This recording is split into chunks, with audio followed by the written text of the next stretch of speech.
各位有緣人平安，人生行到50、60歲，行到人生下半場，好多嘢我哋唔應該再執着於表面嗰啲熱鬧，而係要學識靜落嚟睇通同埋睇透大師。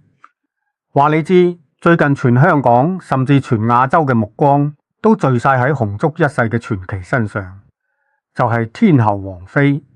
大家睇咗王菲幾十年，喺你哋心目中，佢係一個傳奇，定係一個性格古怪嘅怪人？點解一個咁成功、咁有錢、咁有地位嘅女人，身邊嘅男人好似一個二個都走向咗衰運？你睇下佢身邊嗰3個男人，一個係當年京港整個華語樂壇嘅搖滾天才，成個北京搖滾圈嘅靈魂人物，依家淪落咗去地鐵，俾人影低佢打瞌睡。一個人喺胡同口吉碗炸醬麵，頭髮稀疏，身材走樣十足，11個地鐵中佬。另一個呢，當年係中央戲劇學院出嚟嘅靚仔小生，憑住將愛情進行到底，紅遍大江南北，係萬千少女嘅白馬王子。但依家呢，變咗做俾人追債4000萬，要厚住面皮喺直播間求打賞聲淚俱下嘅負債老賴，連食碗雲吞麵都要俾人指指點點。世俗人見到呢啲景象，好中意用2個好惡毒嘅字，叫做剋夫。啲三姑六婆一坐低就咬耳仔。哎呀，呢個女人命硬啊，邊個掂親佢都霉。真正嘅因果法則係乜？係磁場。磁場呢樣嘢好公道噶，你本身係乜嘢能量級別，你就會吸引乜嘢人。你嘅容器有幾大，你就裝到幾多福氣。大師見得太多呢啲例子，一個人本身福薄，本身底子虛，你夾硬去攀緣一個能量巨大嘅人，呢個唔係被剋，而係你嘅磁場喺呢個巨大能量體面前被吞噬咗，被瓦解咗。即係話你審油燈得過一啖油，你就走去燒一支火炬，好快你就油盡燈枯噶啦。呢個就係王菲身邊男人喜樂嘅終極奧秘。各位有緣人，喺我正式拆解呢份天后走單，教你點樣睇清身邊人嘅磁場之前，如果你都想晚年磁場穩定，冇傷愁，身邊人嘅衰運牽連，想守住自己份福報，請你先訂閱我哋呢個頻道，訂閱咗心定咗，而你嘅晚年福報先至可以守得住，唔會輕易流失。時間要倒翻去90年代。如果你係55歲以上嘅老友記，你冇可能唔記得裘維。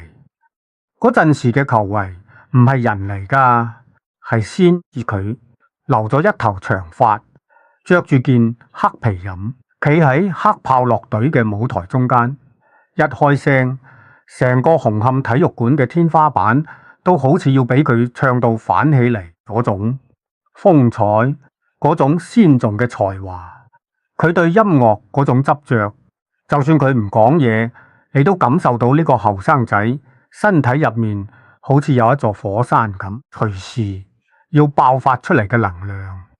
佢係嗰個年代真正嘅搖滾靈魂。但係你望下今日嘅劉維，成個網絡上面流傳佢嘅相，佢坐喺地鐵車生入面，光晒頭頂，後尾枕得返幾條稀疏嘅頭髮，攬住個殘舊嘅背囊喺度瞌眼瞓，成個普通到唔能夠再普通嘅阿伯咁。而佢一個人落街去食碗麵，着住對拖鞋，面容憔悴，食完仲要斯斯然行返去間細小嘅胡同屋仔。啲網民好刻薄，至話佢唔理世俗眼光，話佢活得通透。大師同你講，呢啲都係廢話。你有冇見過一個活得通透嘅人？佢嘅眼神係咁空洞、咁攰嘅？你有冇見過一個唔理世俗眼光嘅人？佢成個氣場好似俾人抽乾晒水分嘅花咁嘅，呢個唔係通透，呢個喺命理學上面叫做能量嚴峻。喺八字命理入面，漏為呢種人係典型嘅食傷逆受格。咩叫做食傷？即係才華、藝術、思想、情緒呢種命格嘅人，就係靠將自己內心嗰團火嗰啲諗法事露出嚟，變成作品，從而確篤成就。佢哋天生清高，唔擅長交際，骨子裏面極度孤獨。呢團藝術嘅火好靚，但係好脆弱，佢需要一個能夠靜靜地欣賞呢團火，保護呢團火，幫呢團火添加柴枝嘅環境。點知佢遇上咗王菲。王菲當年係咩人？王菲嘅命格五行屬金，而且係嗰種經過千流百劍嘅新金，即係一把聳利無比、寒光閃閃嘅寶劍。呢種金氣太旺啦，而當過為呢團食傷之火遇上王菲呢把新金之劍，佢哋初初喺埋一齊嗰陣，的確係激情四射。因為金火相剋本身就帶嚟一種巨大嘅吸引力，呢啲叫做靈魂撞擊。佢哋一齊住喺北京嗰啲簡陋嘅四合院，朝早起身，王菲可以拎住拖鞋出去到潭觀，劉維就喺房入面作曲。呢一幕好多人覺得好浪漫。大師同你講，呢個係災難嘅開始之途。維以為自己揾到靈魂伴侶，但實質上王菲呢把劍實在太過聳利，佢嘅磁場太巨大。當時王菲嘅志意正處於急劇上升期，佢嘅名氣，佢嘅能量猶如滔滔江水，立影澎湃。劉維作為一個藝術家，佢好敏感，佢感受到呢股壓力，佢越嚟越覺得自己渺小。佢嘅食傷之火唔單止冇得到柴火嘅滋養，反而俾王菲呢股強勁嘅金氣不斷咁食耗。喺五行入面，火係克金嘅意思。但如果你嗰團火得個火苗咁細，你就去燒一把大寶劍，你燒得喐佢咩？你燒唔喐佢，你反而會將自己嘅能量全部耗盡，最後連個火種都熄埋。呢個就係劉維能量嚴峻嘅真相。所以你睇到劉維同王菲離婚之後，佢做咗啲乜？佢冇好似其他人咁樣去借助王菲嘅名氣去炒作，佢冇趁機去揾大錢，佢反而係躲。佢躲入咗北京最市井嘅胡同裏面，躲入咗最無人問津嘅細餐館。佢唔再追求技術上嘅炫耀，佢玩緊嗰啲好小眾、好實驗性、冇人聽得明嘅音樂。異族人話佢邊廢唔識嬲。大師同你講，你哋錯晒啦。後衛唔係煤，佢係用緊佢生命最後嘅一點力氣去自保。佢知道自己嘅能量級別已經冇可能再去支撐一個大天后背後男人呢個光環。佢選擇咗撇甩呢個光環，而用最平庸、最唔起眼，甚至係有啲邋遢嘅肉身去作為一個保護學保護佢僅餘嘅嗰一粒音樂靈魂嘅火種。喺胡同食麵，喺地鐵瞌睡，呢啲對佢嚟講係一種接地氣嘅治療。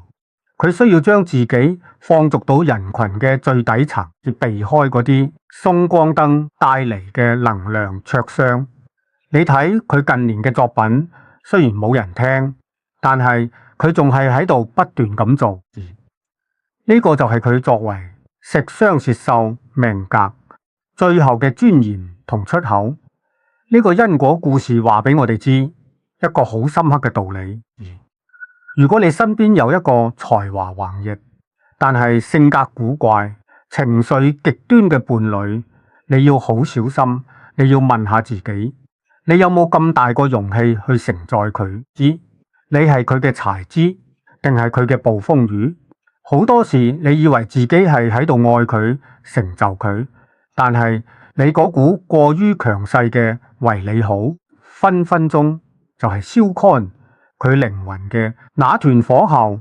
為嘅朵係一種無奈嘅因果平衡，佢要保住條命，保住佢僅有嘅一點對聲音嘅熱愛，就必須要離開王妃呢個磁場中心。講完留為呢個能量燃盡嘅悲劇，轉過頭嚟睇下另一個更加令人希舊嘅例子，李亞蚌。如果話後為係藝術家嘅自保而咁，李亞蚌就係一個世俗人貪婪嘅現眼報。呢個案例值得所有滲頭高想借人上位嘅後生仔女，同埋嗰啲成日幻想自己個仔女揾到有錢人就可以小粉鬥幾十年嘅老友記，好好咁聽清楚。你記唔記得李亞蚌後生嗰陣個樣？當年佢拍張愛情進行到底，騎住單車喺校園入面迎風奔馳嗰陣時，佢眉清目秀，眼神好清澈，笑容好陽光。情歌就係從小說走出嚟嘅白衣少年，佢身上有種正直昂厚嘅氣質，令你覺得呢個男仔好可靠。但係你望下今日嘅李亞蚌，欠債4000幾萬，俾債主錄音公開追訴。佢喺電話入面苦苦哀求，話要我跪下都可以。佢開直播喺鏡頭前面強顏歡笑，要啲網友打賞。成個人肥柱難分，眼神混濁閃縮，眉宇之間再冇當年嘅英氣，取而代之嘅係一股化唔開嘅霉氣同埋苦疚。由國民初戀到網絡乞衣，呢條路係點行出嚟嘅？大師話你知，係佢自己一步一步行入去嘅，而王妃只係負責喺終點幫手照一照妖鏡。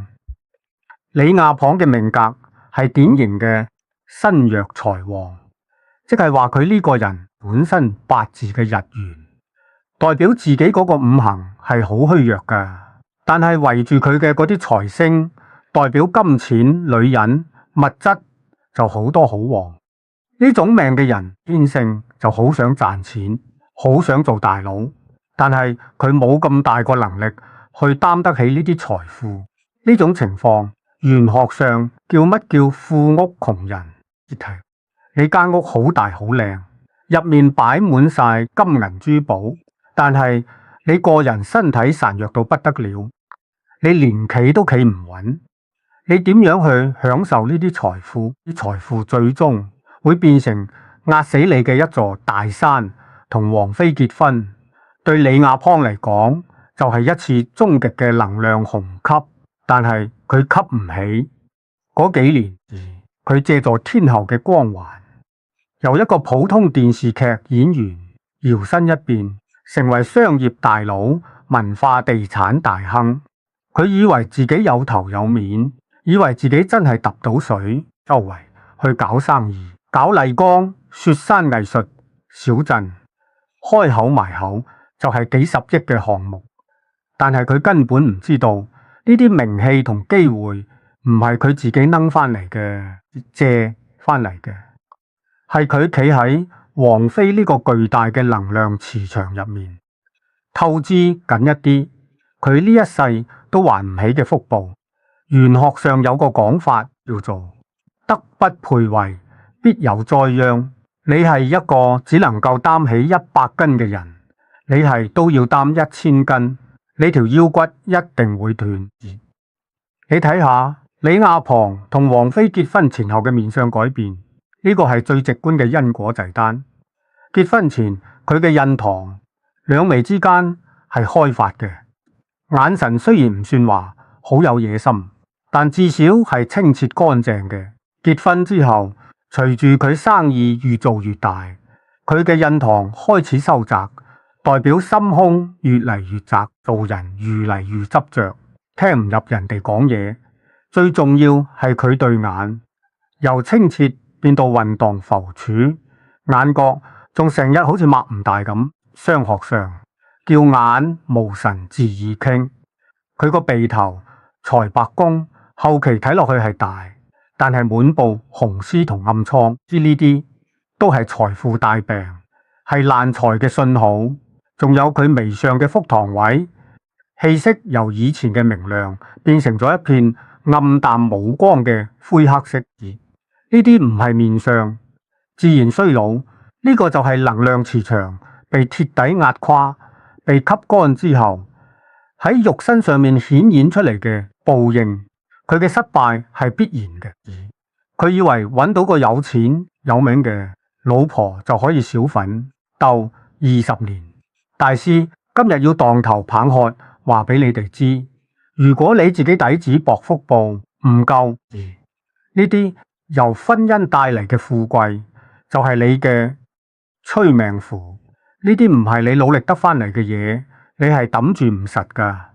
佢同王菲一齊嘅時候，係喺巨大嘅能量場入面，佢嘅自我急劇膨命，佢以為自己真係李老闆，但佢唔知道呢個能量場係王菲嘅，唔係佢嘅。而當一離開王菲，呢個磁場保護罩即刻消失，而所有嘅缺點，冇生意頭腦，冇管理能力，好高波遠，不切實際，全部暴露喺陽光之下，冇咗天后嘅光環加持以場，即刻認清佢嘅真面目。嗰啲錢財就好似潮水咁退卻，剩翻低嘅就只有佢根本冇能力償還嘅巨額債務。佢用咗10幾年時間而去證明咗一樣嘢，佢根本唔係做生意嘅材料，佢只係一個被天后磁場短暫加持過嘅普通人。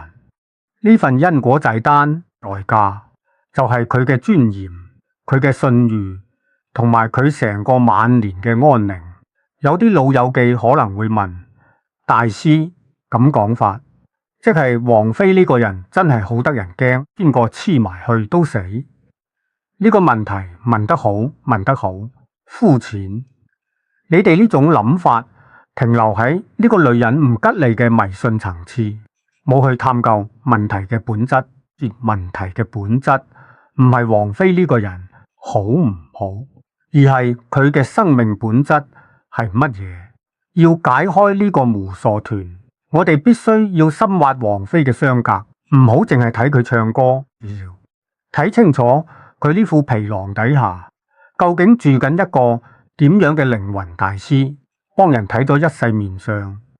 王菲呢種相屬於骨重肉輕嘅孤傲天命。乜嘢叫做骨重肉輕？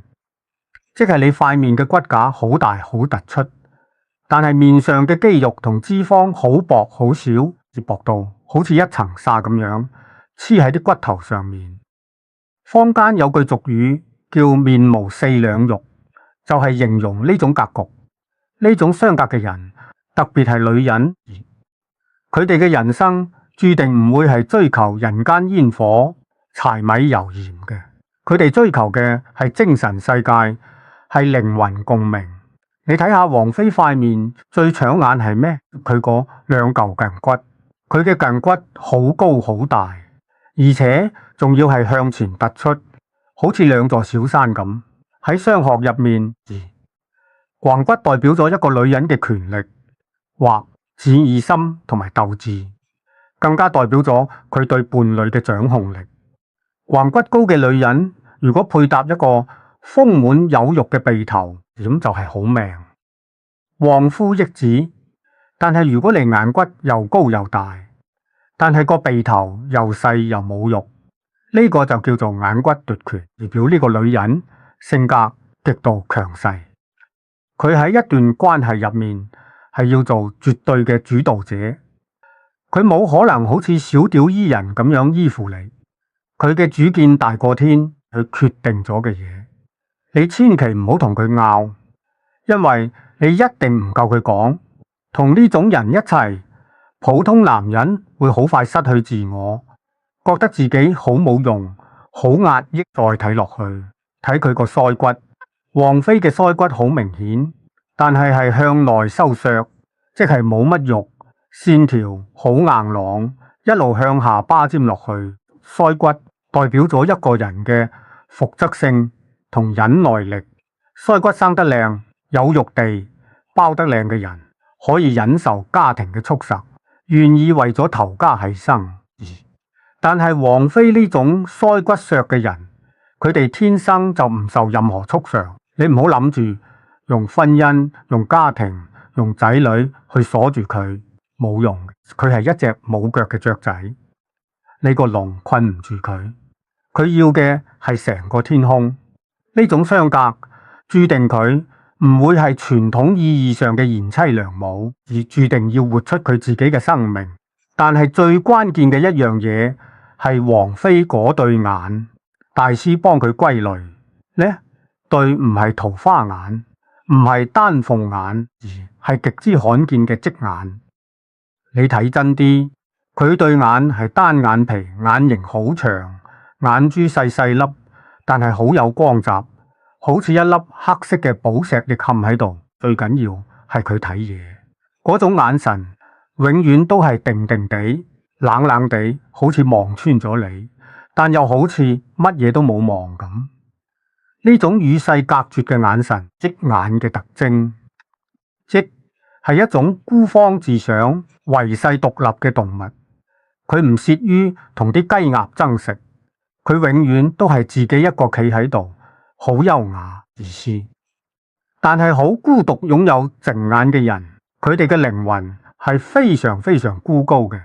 佢哋唔係唔識做人，而係根本唔想喺呢啲世俗嘅層面同你打交道。而佢哋一生追求嘅係一個能夠同佢靈魂對話、思想同頻嘅人。如果你達唔到呢個級別，就算你瞓喺佢隔籬，你都會覺得兩個人之間隔住一片汪洋大海。將呢啲加埋一齊睇，極強嘅頸骨、唔受束實嘅腮骨、孤芳自賞嘅側眼，再加埋佢命盤入面嗰股極度旺盛嘅陽氣，王菲嘅磁場就係一把寒光閃閃嘅上古寶劍。呢把劍本身就係一件神器，佢需要嘅唔係一個將佢收喺櫃桶底，驚佢整親人嘅收藏家。佢需要嘅係另一個可以同佢並齊驅，甚至同佢對打練習嘅絕世高手。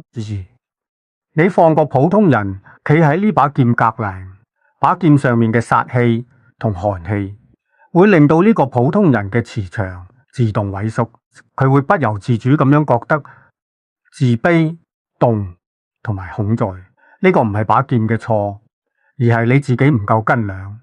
所以對於屋企有呢種強能量體仔女或者媳婦嘅長輩，大師要教精你哋同呢啲人相處。你千祈唔好諗住用你長輩嘅權威去壓佢，而你越壓佢反抗得越犀利。你要學識欣賞同保持距離，欣賞佢嘅才華同獨立，但係你要保持自己生活嘅重心，意思唔好將你嘅喜怒哀樂完全寄託喺佢身上。你要俾佢知道，你呢個長輩都有自己嘅生活，有自己嘅磁場。你有你嘅老友記，你有你飲茶嘅地方，你唔係依附喺佢身上嘅藤蔓。只有咁樣，你哋之間先至會有真正嘅尊重，你先至唔會俾佢嗰股強勁嘅氣場壓到你透唔過氣，甚至壓到你晚年行衰運。好啦，講咗咁多被消耗嘅男人，你可能會問，大師咁照你咁講，全天下男人咪見到王菲都要掉頭走？梗係唔係。呢個世界萬物都係相生相剋，有毒蛇出沒嘅地方，附近一定揾到解毒嘅藥草。王菲呢把寶劍一樣，有人可以舞得掂，而且仲可以舞到虎虎生威。呢個人就係謝霆鋒。你睇下謝霆鋒呢個後生仔，16歲入行，當時係全香港最紅嘅星二代，同時又係最火爆嘅反叛青年。佢一出道就俾人摁，佢喺台上掟吉他。佢因為定包案入過監獄。佢嘅年少輕狂同劉維嗰種念世積俗唔同。停喪係一種我有我態度嘅烈火性格。呢團火燒咗好多年，佢撞過板，受過傷。當年大師同佢有過一面之緣，我同佢講：你命帶炎上格，即係你本身就好似一團烈火咁。你呢世人注定要大紅大紫，但係你亦好容易燒傷身邊嘅人，同燒傷你自己。你一定要學識收散，點樣收繩？火要燒得旺，一定要有柴，但係火要燒得持久，一定要變成土。火生土，即係你要將你嗰股衝勁同火爆變成沉穩同承擔。點解謝霆講同王菲一齊咁多年冇俾王菲吞噬？點解佢唔單止冇霉，反而越嚟越紅，由一個偶像歌手變成咗影帝，變成咗成功嘅企業家，變成咗深入民心嘅大廚？答案就係4個字：能量匹配。霆鋒本身就係一團烈火，佢嘅命格五行屬火，而且係猛烈嘅丙火，即係太陽之火。王菲係辛金，即係寶劍。我頭先講過，為係微弱嘅火苗，所以佢燒唔起把劍，仲要俾把劍蝕乾佢。但係霆崇呢團太陽之火，能量級別同王菲呢把寶劍係平起平坐噶。而喺玄學五行入面，火同金嘅關係唔單止係火克金，仲有一種更高級嘅狀態，叫做金火相連。你試諗下，一塊好嘅金屬必須要經過烈火嘅千流百仞，先至可以變成一把崇利嘅寶劍。而一團猛烈嘅火，因為不斷咁樣去冶煉呢塊靚金屬，佢嘅存在先至變得有意義，佢嘅能量先至有一個聚焦嘅出口。佢哋兩個人一齊係互相打磨，互相成就。霆鋒嘅烈火而唔會俾王菲嘅寒金克制，反而會令到王菲感受到嗰一種被理解、被降服喺心靈層面嘅溫暖。而王菲嘅孤傲亦都激發咗霆崇不斷去提升自己，做一個更加有內涵、更加有實力嘅男人。更加重要嘅係，霆鋒做到咗一樣龍唯同李亞邦都做唔到嘅嘢，佢改變咗自己嘅性格。你記唔記得霆龍後生嗰陣係幾咁火爆，同狗仔隊嗌交、黑面甚至喐手？佢嘅情緒係寫喺塊面度嘅。但係你睇下依家40幾歲嘅謝霆鋒，特別係佢拎起鑊鏟子開始縱言廚藝之後，佢成個人嘅氣質完全唔同晒。佢喺12道降味入面，好有耐性咁樣去煮一道菜。佢對住啲食材嗰種溫柔同專注，佢講嘢嘅語速慢咗，眼神變得柔和咗，成個人散發出一種好沉穩、好靠得住嘅男人味。呢個動作喺玄學上就係我當年提佢嘅火轉土。佢將佢生命入面嗰啲猛烈嘅、跳躍嘅、破合性嘅火，通過煮食呢個行動，轉化成為咗一種滋養嘅、承載嘅、包容嘅土嘅能量。土係乜嘢？土係大地，係最能夠承載萬物嘅。以前嘅霆崇好似一個隨時會爆嘅炸彈，要王菲去承受佢嘅壞脾氣。但係依家嘅霆崇，佢嘅磁場變成咗一片好廣泛、好安穩嘅大地。王菲呢把利劍，無論喺天空上面點樣飛舞，佢都知道，只要佢一落翻嚟，呢片大地會穩穩北蹦咁樣承載住佢。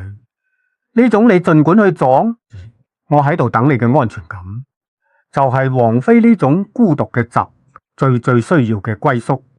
所以謝霆講唔係運氣好，佢係用咗20幾年嘅時間提升自己嘅能量級別，去修煉自己嘅心性，最終令到自己變成一個可以同王菲呢個大天后磁場並肩作戰，甚至互相補給嘅雙星系統。佢哋兩個一齊唔再係 Dore 消耗 Dore， 而係 Dore 都離不開 Dore。講到呢度，大師今日呢筆因果就係單已經幫你哋計得清清楚楚。